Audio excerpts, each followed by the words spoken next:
Τώρα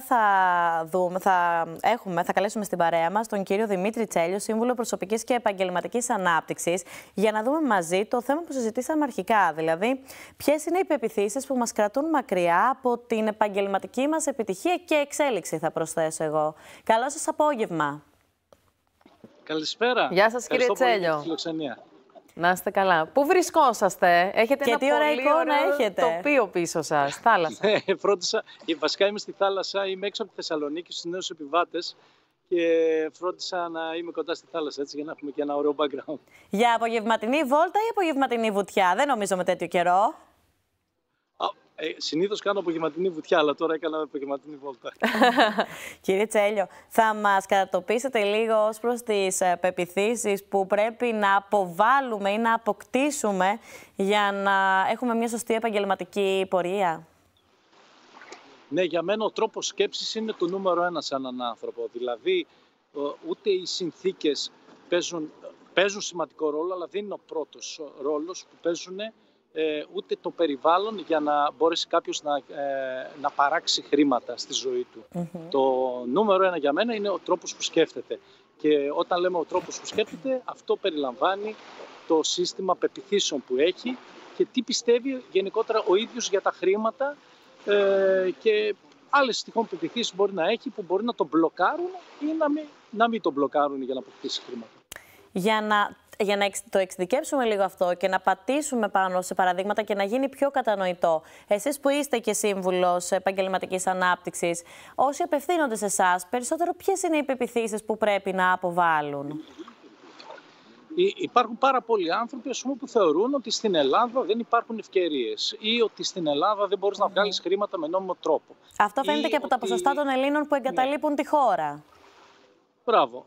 Ή ότι επειδή γεννήθηκα φτωχός, δεν έχω τη δυνατότητα να γίνω πλούσιος. Ή ότι οι πλούσιοι είναι κάποιοι άνθρωποι οι οποίοι είναι άπλιστοι, πατάνε επί πτωμάτων και όλα αυτά, τα οποία αντιλαμβάνεσαι ότι όταν εσύ τα πιστεύεις υποσυνείδητα όλα αυτά, πώς μπορείς να προσελκύσεις στη ζωή σου τα χρήματα, αφού έχει συνδέσει το χρήμα επί της ουσίας με πόνο. Έτσι, δεν έχει συνδέσει το χρήμα με κάτι, με ευχαρίστηση, το έχει συνδέσει με πόνο. Όλα αυτά περιλαμβάνουν πόνο. Και αν θα ανατρέξουμε και στις ελληνικές ταινίες, οι οποίες παίζονται εδώ και πάρα πολλά χρόνια, θα έχετε παρατηρήσει ότι δεν υπάρχει ούτε μία ελληνική ταινία που να παρουσιάζει τον πλούσιο ως τον καλό και τον φτωχό ως τον κακό. Πάντοτε ο πλούσιος είναι ο κακός που θέλει να υφαρπάξει την κοπέλα, τη νύφη κτλ. Ή εκμεταλλεύεται, ας το πούμε, τον εργαζόμενο κτλ. Οπότε, επί 50 χρόνια φανταστείτε πόσες γενιές έχουν προγραμματιστεί, πιστεύοντας ότι οι πλούσιοι είναι κάποιοι κακοί άνθρωποι και ότι αν είσαι φτωχός είσαι καλός. Αλλά σε ανθρώπους που δεν έχουν συγκεκριμένα αυτή την πεποίθηση και δεν κάνουν αυτό το διαχωρισμό στο μυαλό τους, ποια είναι τα εμπόδια που καλούνται να προσπεράσουν για να επιτύχουν? Αν έχει την καλοσύνη, θα επαναλάβει την ερώτηση. Βεβαίως. Ποια είναι τα εμπόδια που πρέπει να προσπεράσουν, να το κάνουμε λίγο πιο συγκεκριμένο, οι Έλληνες, για να μην σταθούν άλλο εμπόδιο σε αυτούς και να εξελιχθούν επαγγελματικά? Τι θα χαρακτηρίζατε ως εμπόδιο σήμερα? Φυσικά. Καταρχήν, το μεγαλύτερο εμπόδιο είναι, αν θέλετε, το πλαίσιο το οποίο κινείται το μυαλό μας. Δηλαδή, ένας άνθρωπος ο οποίος δεν έχει ταξιδέψει στο εξωτερικό, δεν έχει πάρει ερεθίσματα απ' έξω, δεν έχει συνομιλήσει με επιχειρηματίες που ζουν στο εξωτερικό, δεν έχει ζήσει πιθανώς στο εξωτερικό. Τα ερεθίσματα που έχει, αντιλαμβάνεστε, ότι είναι σε ένα τοπικό καθαρά επίπεδο. Είναι αυτό που λέμε, το μυαλό ότι είναι κλειστό. Εγώ τα τελευταία χρόνια στη ζωή μου έχω επιλέξει έναν τρόπο ζωής να είμαι digital nomad, δηλαδή να ζω στο εξωτερικό και να ταξιδεύω. Τώρα είμαι στην Ελλάδα για κάποιο διάστημα, είναι η οικογένειά μου κτλ. Αλλά κατά κύριο λόγο μένω στο εξωτερικό.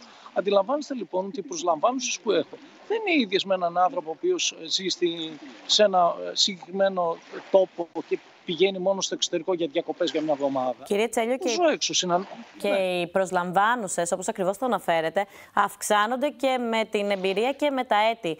Αυτός είναι και ο λόγος που βλέπουμε από ένα σημείο και μετά πολλούς ανθρώπους να θέλουν να αλλάξουν επαγγελματική πορεία, ακόμη και μετά από 20 χρόνια.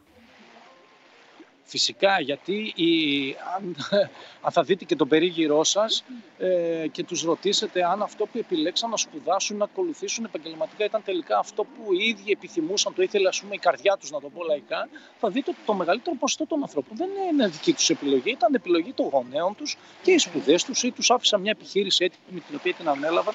Δεν ήταν δηλαδή το όνειρο που ήθελαν να κάνουν. Οπότε, ειδικά τα τελευταία χρόνια που η προσωπική ανάπτυξη έχει μπει στο πετσί και του Έλληνα, θα λέγαμε, ειδικά στον COVID, με όλα αυτά τα σεμινάρια που γινόντουσαν και online και τα λοιπά, οι Έλληνες άρχισαν να ψάχνονται λίγο περισσότερο. Οπότε είναι πολύ φυσιολογικό για μένα κάποιος να έχει προβληματιστεί πλέον και να πει «ΟΚ, τόσα χρόνια κάνω κάτι που δεν αγαπάω, θέλω πλέον να κάνω αυτό που αγαπάω».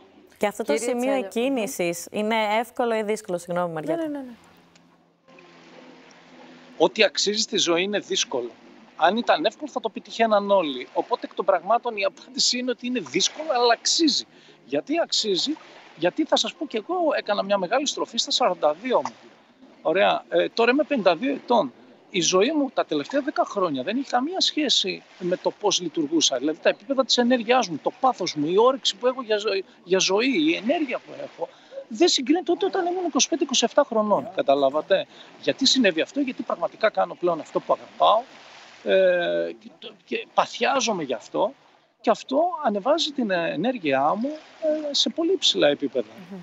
Προηγουμένως αναφερθήκατε σε κλειστά μυαλά. Με ποιο τρόπο θα μπορέσει το άτομο να ανοίξει το μυαλό του και να πάει ένα βήμα παρακάτω? Τα βιβλία σίγουρα είναι κάτι το οποίο μπορεί να πάρει ένα ερέθισμα και να σε αγγίξει, κάτι που γράφει ένας συγγραφέας και να πεις «Όπα, τι γίνεται, κάτι δεν κάνω εγώ καλά». Σίγουρα τα βίντεο που μπορεί να παρακολουθήσεις ή μια κουβέντα, μια συζήτηση που μπορεί να κάνεις με έναν επιχειρηματία ο οποίος έχει ένα τελείως διαφορετικό τρόπο σκέψης.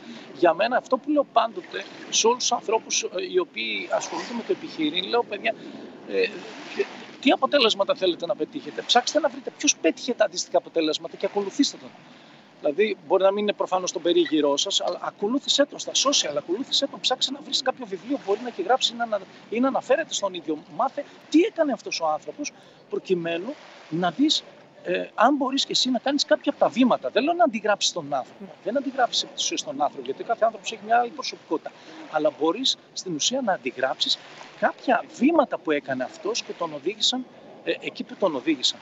Είπατε και προσωπικότητα, θα πιαστώ από αυτό. Θα ήθελα να σας ρωτήσω, βλέπουμε ότι δίνετε ιδιαίτερη έμφαση στο ότι πίσω από τον επιχειρηματία πρώτα απ' όλα υπάρχει ο άνθρωπος, που είναι και το λογικό. Ναι. Ποια πιστεύετε ότι είναι τα συναισθήματα εκείνα που μας κρατούν πίσω? Δηλαδή, τι βλέπετε ότι χρειάζεται αλλαγή? Και αν πιστεύετε ότι πάντα ταυτόχρονα με την επαγγελματική δραστηριότητα πρέπει να υπάρχει και προσωπική ενδυνάμωση που θα ενισχύει και την επαγγελματική πορεία? Είναι πολύ σωστό αυτό που λέτε, διότι τι να το κάνω εγώ να γίνω ας πούμε ένας πετυχημένος επιχειρηματίας με πολλά χρήματα, αλλά μέσα μου νιώθω ένα τεράστιο κενό. Να σας πω την αλήθεια, πάρα πολλοί από τους πελάτες μου αυτό έχουν και έρχονται σε μένα. Λένε, έχω τα πάντα, αλλά δεν νιώθω καλά, δεν είμαι καλά. Άρα σίγουρα το να κάτσει πρώτα να δουλέψει ένας άνθρωπος με τα θέματα που κουβαλάει μέσα στην ψυχή του και να μπορέσει να εντοπίσει, αν θέλετε, ποια είναι αυτά που τον μπλοκάρουν και δεν έχει σωστές συντροφικές σχέσεις ή δεν έχει καλές φιλίες. Θα πρέπει πρώτα να λύσει αυτά τα θέματα για να μπορέσει να απολαύσει, αν θέλετε, και την επιτυχία, να απολαύσει το χρήμα. Γιατί το χρήμα δεν είναι τόσο δύσκολο να το αποκτήσετε. Το αποκτήσεις, θα έρθει. Τι κάνεις μετά? Έγινες ευτυχισμένος? Άμα ήταν έτσι, τα χρήματα να φέρουν την ευτυχία. Το ερώτημα είναι η φτώχεια τη φέρνει, έτσι. Ναι.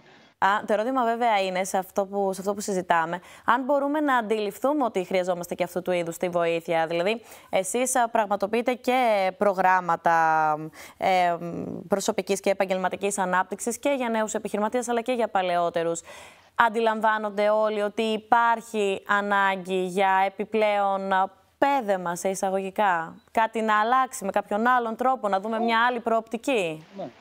Όχι, δεν το αντιλαμβάνονται. Υπάρχουν άνθρωποι οι οποίοι θεωρούν ότι τα κάνουν όλα σωστά, ότι τα ξέρουν όλα, οπότε αυτοί οι άνθρωποι είναι σαν κλειστά δοχεία. Δεν μπορείς να βάλεις μέσα σε ένα κλειστό δοχείο κάτι. Δεν μπορεί να μπει κάτι καινούριο μέσα. Σε ένα κλειστό κεφάλι δεν μπορεί να μπει κάτι καινούριο. Εδώ εγώ έχω φτάσει σε μια ηλικία που λέω αδειάζω το κεφάλι μου για να βάλω καινούριες πληροφορίες. Ψάχνω να βρω πώς θα αδειάσω για να βάλω άλλες. Θέλει να είσαι δεκτικός και στις αλλαγές και στο καινούριο. Και δεν θα πω δυστυχώς, αλλά δεν είναι όλοι οι άνθρωποι ανοιχτοί. Ούτε στις αλλαγές, ούτε στο καινούριο. Γι' αυτό και βλέπετε ότι πάντοτε ένα μικρό ποσοστό ξεχωρίζει και κάνει τη διαφορά.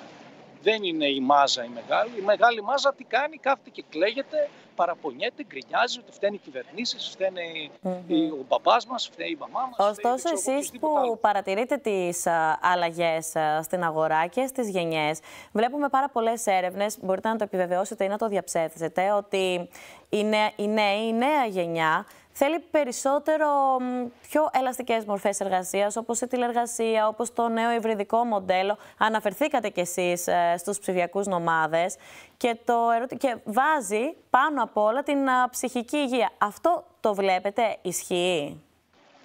Φυσικά, το κύμα που βλέπω εγώ ανθρώπων από τα 25 μέχρι τα 35 είναι τεράστιο. Ανθρώπων οι οποίοι δεν θέλουν να πηγαίνουν να εργάζονται σε γραφεία.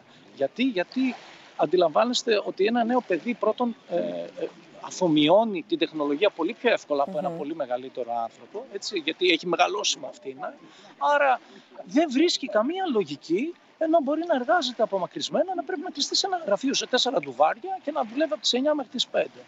Και γι' αυτό και σε πολλά συνέδρια έτσι, που μιλάω και σαν ομιλητής, τους αναφέρω ότι οι εταιρείες, αν δεν προετοιμαστούν στο να χτίσουν υβριδικά μοντέλα, δεν θα βρίσκουν υπαλλήλους μετά για να εργαστούν. Δεν θα βρίσκουν, γιατί δεν θα έρχονται οι νέοι άνθρωποι να εργαστούν μέσα στις εταιρείες στα ντουβάρια. Και η νέα γενιά που ξεκίνησε να δουλεύει μέσα στην πανδημία, ουσιαστικά έχει δει μόνο το υβριδικό μοντέλο. Δεν είναι τόσο πολύ στη διαζώση, ας το πούμε, εργασία.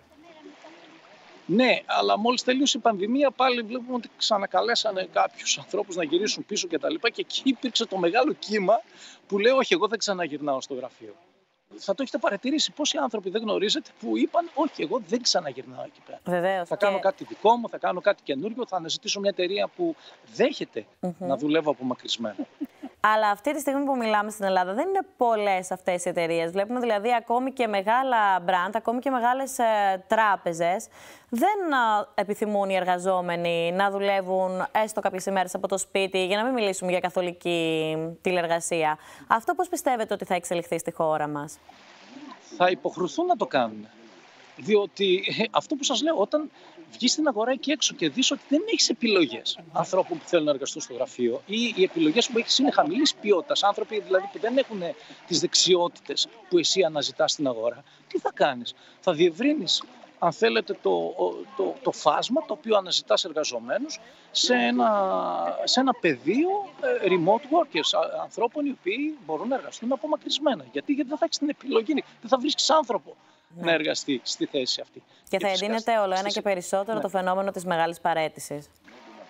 Ναι, έτσι ακριβώς. Οπότε, αν δεν προετοιμαστούν και οι εταιρείες σε αυτό εδώ το φαινόμενο που ήδη συμβαίνει, απλά δεν θα βρίσκουν, θα το κάνουν αναγκαστικά. Καλύτερα δηλαδή να δημιουργήσουν ένα πλάνο ομαλής μετάβασης στα υβριδικά μοντέλα, παρά να έρθει να τους βρουν οι εξελίξεις και να γίνει, αν θέλετε, υποχρεωτικά. Κύριε Τσέλιο, σας ευχαριστούμε πάρα πολύ για αυτήν την όμορφη συζήτηση που είχαμε μαζί σας. Και για την όμορφη εικόνα. Και για την όμορφη εικόνα. Και καλή βουτιά σε περίπτωση που το επιχειρήσετε. Από πίσω μας είναι η Θεσσαλονίκη, όπως βλέπετε. Πολύ ωραία, πολύ ωραία. Να είστε καλά. Ευχαριστούμε πάρα πολύ. Ευχαριστούμε πολύ για όλα. Να είστε καλά. Ευχαριστώ και εγώ. Γεια σας.